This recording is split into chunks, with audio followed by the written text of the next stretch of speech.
It's off on this one, thank God. All right, you're good, man. All right.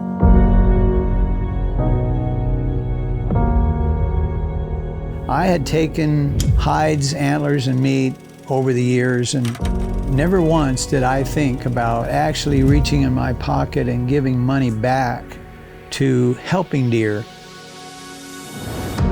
But I know that somebody needed to make a difference, so we would have an avenue to create a better life for Western deer. And how that would work, I had no idea. The habitat for those Western deer were being crowded into smaller spaces because of human encroachment and development in general. And in the summer range and the higher areas, we were actually destroying some of that, and along with fires and other activities. So in the summer of 1988, I created the Articles of Incorporation to file with the state of California to create the Mule Deer Foundation. We created a charitable nonprofit organization that I thought would be, at that time, the right thing to do. Well, if I look forward 35 years, it certainly was the right thing to do. You know, as Emmett is retired and has moved on, the people that have come up behind him carry on the mission and the passion that he had when he started the organization. And, you know, I believe the habitat is key. There are a lot of things going on out there, from harvest strategies to seasons to, you know, encroachment and everything else. But without good habitat, we don't have deer at all. We don't have a lot of wildlife. Just as deer don't respect fences in a lot of ways, you know, MDF tries to look at habitat the same way. We need to work on both sides of that fence. And to do that, we have to have good partners. Really, we're at a time and space in wildlife management in this country, and especially in the state of Utah, where the threats to our habitat and our wildlife species are real. And we're lucky that we're in a place where decades ago we started to form these partnerships and get to a place where we are today. The Mule Deer Foundation's been a huge part of that. Since 2001, the Mule Deer Foundation has put $21 million into habitat and management in the state of Utah. That's a big deal.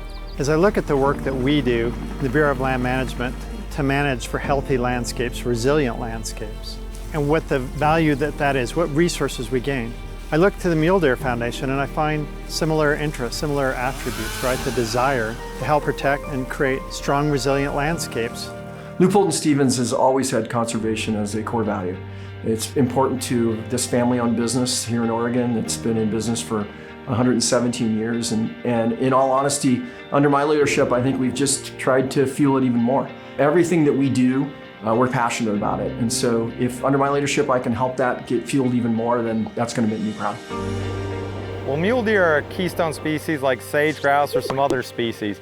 If you do something right for mule deer, you're doing something right for most wildlife in Wyoming. The Mule Deer Foundation's role is we have no boundaries. State agencies, federal agencies, private landowners all have boundaries. All three of those I just mentioned, we can work on all of them. So we can tie that all in together.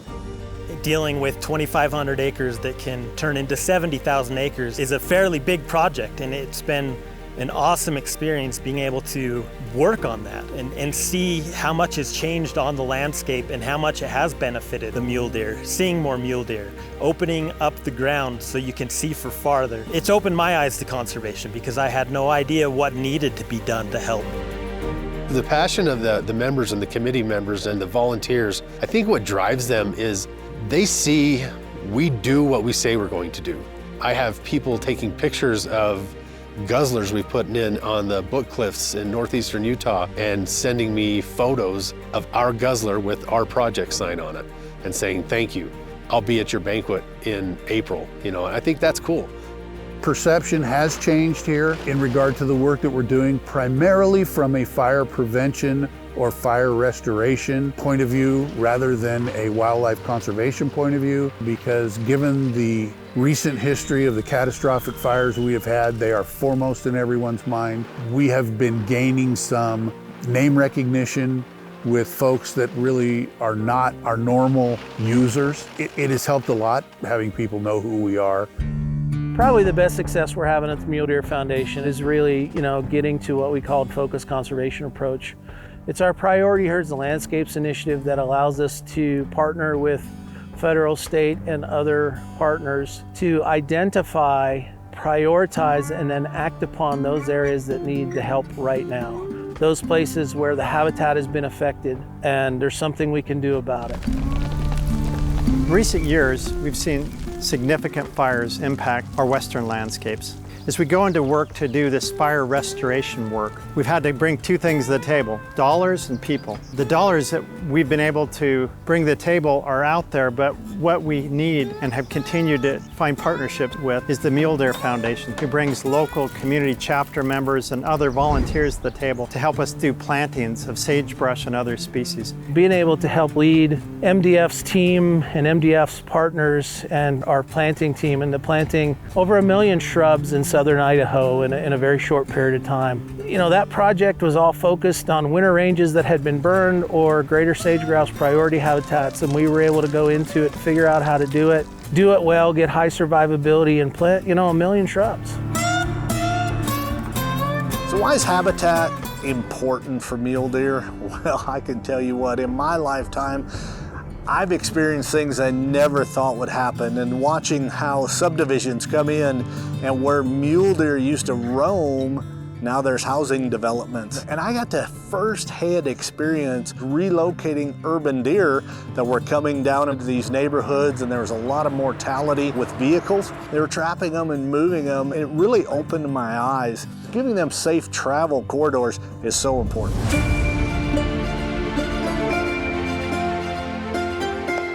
It's a real privilege to be the president and CEO of the Mule Deer Foundation. And when I think about where the Mule Deer Foundation is now and where we are headed, one word that comes to mind for me is excitement. Building upon the foundation, we're poised to grow by leaps and bounds, but more importantly, we're poised to do more work to help achieve our mission of the conservation of mule deer, black-tailed deer, and their habitats than we've ever been able to do before. We're on the Cinnamon Creek Wildlife Management Area, our newest wildlife management area in the state. It's very humbling to be on a property that was purchased with sportsman's dollars. It doesn't happen without Mule Deer Foundation, some other NGOs, legislators, and quite honestly, it shouldn't have happened. We weren't supposed to win this thing. We had some passionate people that really backed us. And to be able to put the money that we did towards this awesome landscape. These kind of places are something that we need to protect, and all citizens of Utah realize and understand that, and it's just great to be able to have the support. Plus, the habitat is great for big game, many bird species. We got native fish that run in these canyons, and we will continue to work to make this better habitat, and that will benefit everyone. Again, this could be a golf course, this could be a ski resort. Instead, the public gets to use it for recreation, for hunting, four-wheeling, being out with the family. This is probably the biggest success story I can think of. We have reached some pretty important milestones in California in the last 10 years in that we have gone from virtually a nobody on the federal level to somebody that the Forest Service is now seeking out to partner to do bigger and more projects that will benefit our deer, benefit our forests, and other wildlife. This project that we're sitting on today is in Arnold, California. It is a 1,500-acre project that is treating fuels within this forest. We're doing forest thinning, mastication on the ground for trees and small brush, and there has been a terrible bark beetle infestation in this country.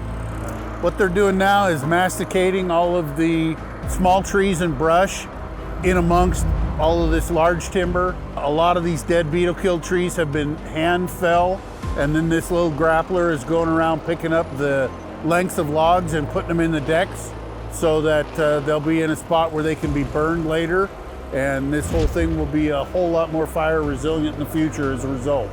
This is a very important project for this town. This type of work has successfully slowed fires to the point where they could be successfully stopped. And this one in particular has been kind of a showcase piece for us.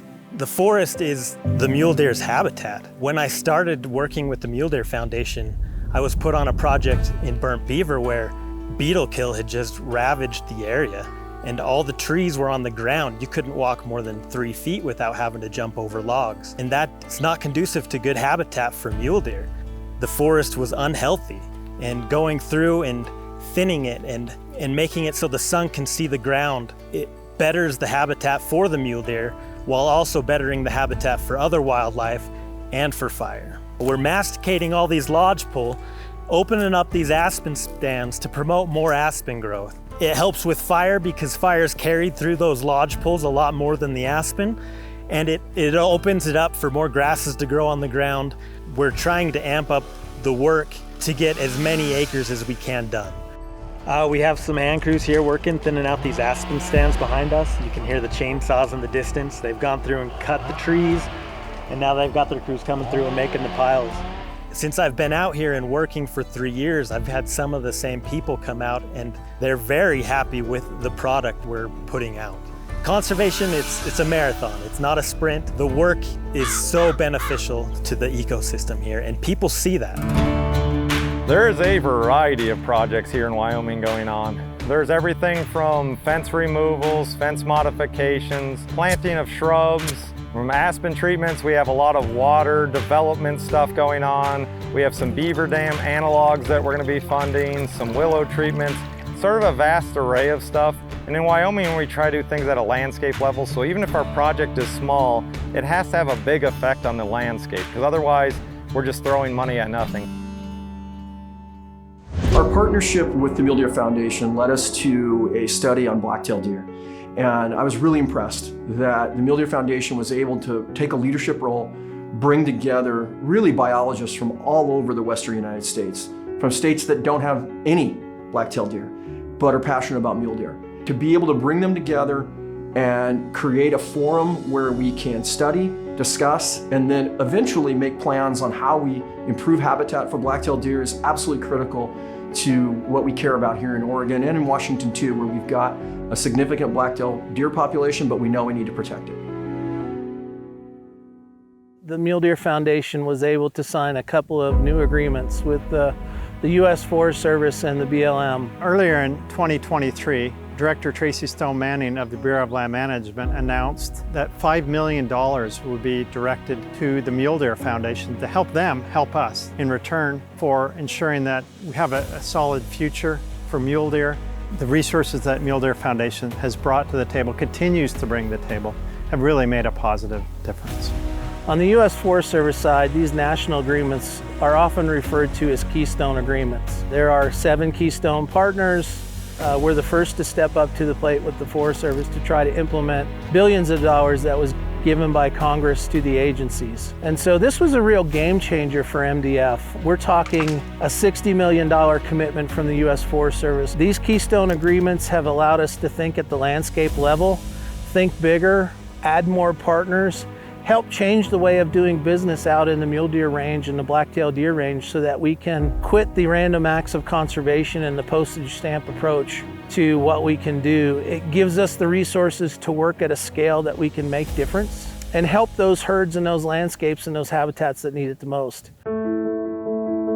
Hunters were some of the first true conservationists, and members of the Mule Deer Foundation have been no exception. This organization grew from a dedicated core of individuals that were passionate about mule deer hunting and black-tailed deer hunting and saw that these animals were in danger. So they banded together and they created an organization to help mule deer and black-tailed deer. However, as we look to the next 35 years, it's going to take more than just the dedicated hunters to really make a difference in this ever-changing landscape. For us to be successful, not only at Mule Deer Foundation, but conservation in general, we've got to engage more people. We've got to get more people to understand what the urgency is around the issues that are out there, how they can make a difference, whether they ever pick up a rifle, whether they ever go out in pursuit of game, just the fact that they like to be on the landscape, they like clean air, they like clean water. The Mule Deer Foundation and the work that we are doing and that we will continue to do impacts all of those things. We've got something for everybody, but the way to get started is to take that first step, get involved with the Mule Deer Foundation at a local chapter, and we'll help you find your path along the way. We have done things in the last 4 years bigger and better than we ever have. It's just we have a newer outlook, bigger landscapes, larger projects, and it excites the heck out of me. We're doing everything we can to try and make the habitat for these special deer even better. But remember, we can't do it without you. Get involved so 35 years from now, we still have these amazing, iconic animals in the West. I didn't know what the Mule Deer Foundation was doing before I started working for them. And it is so beneficial to mule deer, but so many other habitats and wildlife and recreation.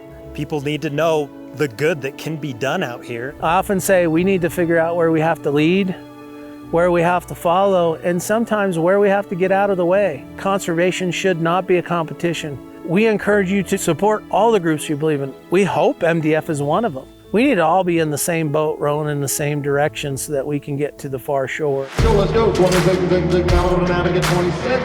So, attaboy. Twice, all in and done. I just want to thank each and every one of you guys for getting us there. That money's going right back on the ground for mule deer.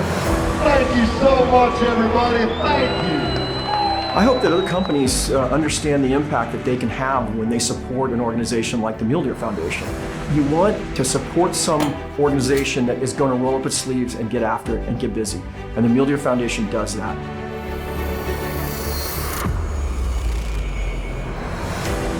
We look forward to the next 35 years being just as positive, just as great. Let's grow our mule deer herds. Let's get those numbers back where we'd all love to see them, as well as these landscapes that so much rely on us. But let's not forget, conservation and hunting in general, extremely personal. Live in the moment. Put the phone down every now and then and look around. Smell the roses or the sagebrush. Take the responsibility to share what you're learning and experiencing conservation with others, particularly those who may not go out and enjoy it on their own. Deer are very important to the ecology of this country. They are the icon of the West, and we need them. We need them to be around for our future generation, and I love this organization. I do. I love all the people in it, and I know in my heart we're headed down the right path. It's the passion that drives everything that Mule Deer Foundation does. I invite everybody to be a part of that. Bring your passion to what we are trying to accomplish for the next 35 years. We've got the right mission to do the work to protect deer long into the future. It's an exciting time to be part of Mule Deer Foundation. Join us because we are doing the right thing. We're doing the noble work that's required to make sure that deer last long into the future.